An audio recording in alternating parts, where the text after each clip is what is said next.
Il-kap tal-Partit Nazzjonalista Alex Borg għalli l-wedda ta' niċċa ekonomika ġdida tal-Mediterranean Maritime Fuel Hub turi li l-Partit Nazzjonalista qed jibni futur għal ġenerazzjoni futura u mhux.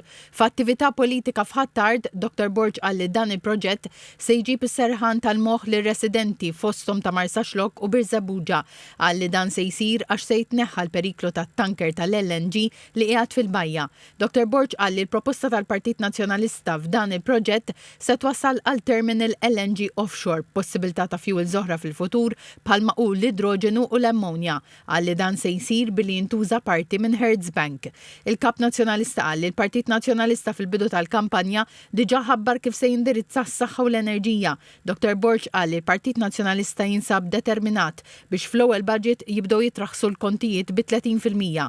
Dr. Borg għalli l-Partit Nazzjonalista se jagħti viżjoni ta' fejn irid jieħu lill-pajjiż fl-20 sena li ġejjin. Il-Kap Nazzjonalista qal li meta l-Partit Nazzjonalista kien fil-Gvern kien strumentali fil-ħolqien u l-iżvilupp ta' setturi ekonomiċi li iddiversifikaw l-ekonomija Maltija. Fost dawn semma s-setturi ta' servizzi finanzjarji, il-gaming, l-avjazzjoni, il-farmaceutika u l-marittima. Sostna li din il-viżjoni ekonomika ħolqot impjiegi ta' kwalità u saħħet il-kompetittività ta' Malta fuq livell internazzjonali.